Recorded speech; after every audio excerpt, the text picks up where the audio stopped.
आज हम बना रहे हैं इमली आलू बुखारे का शरबत जो बहुत ही मज़ेदार और यूनिक रेसिपी के साथ है। उम्मीद है आपको पसंद आएगी। वेरी रिफ्रेशिंग समर ड्रिंक घर में ज़रूर बनाएं एक दफ़ा। हर्षनी ज़ैनब, आप देख रहे हैं ज़ैनिस किचन एंड व्लॉग।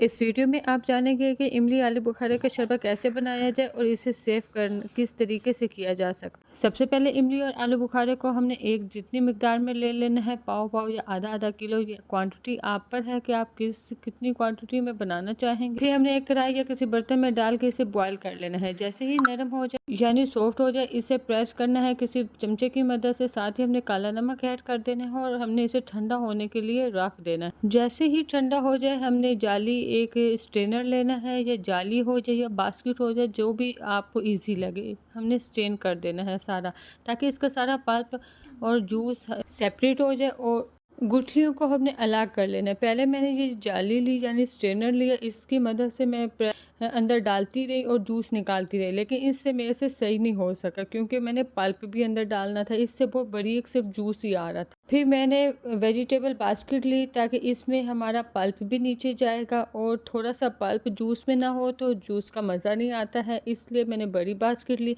हाथ की मदद से मैं मलती रही, पानी डालती रही, ऊपर से थोड़ा थोड़ा करके अच्छी तरीके से। पहले आपने हैंड वॉश ज़रूर करने हैं और फिर आपने इस तरह मल के और सारा अच्छी तरह जूस निकाल लेना है और गुठलियाँ सेपरेट कर लें। आप देख सकते हैं जैसे जिस तरीके से मैं ये गुठलियों से जूस निकाल रही हूँ, उसका पल्प सेपरेट कर रही हूँ। आपने इसी तरीके से सेम इसी तरीके से आपने सेपरेट कर लेना है। अब आप देख सकते हैं सारा पल्प गुठलियों से उतर गया है, सारा अच्छी तरह सफाई हो गई है। अब हमने इसे डस्टबिन में थ्रो कर देना है। अब सारे जूस को एक पैन में डालें, साथ ही शुगर ऐड करें। मैंने शुगर कम ऐड की, आप अपने हिसाब से भी ऐड कर सकते हैं। मैंने 5 टेबलस्पून ऐड की, साथ ही 1 टेबलस्पून जीरा ऐड किया, 2 से 3 ड्रॉप विनेगर ऐड किया।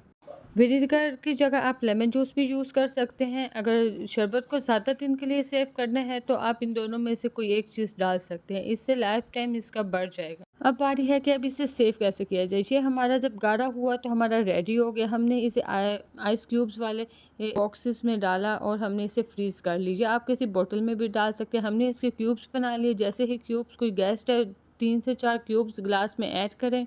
3 से 4 क्यूब्स ग्लास में ऐड करें और आइसिंग डालें और साथ ही प्लेन वाटर डालें, और हमारा बहुत ही मज़ेदार रिफ़्रेशिंग सा आलू बुखारे का शरबत रेडी है। आप घर में बनाएं, गेस्ट हैं उन्हें पिलाएं, मेहमानों को पिलाएं, घर में बच्चों को सबको पिलाएं। वेरी रिफ़्रेशिंग समर ड्रिंक बहुत ही डिलीशियस बनता है। एक दफ़ा ज़रूर बनाएं। उम्मीद है रेसिपी बहुत पसंद आई होगी। फिर पसंद आई तो एक प्यारा सा कमेंट ज़रूर करें। मिलेंगे एक नई वीडियो के साथ। ओके, अल्लाह हाफिज़। दुआओं में याद रखें।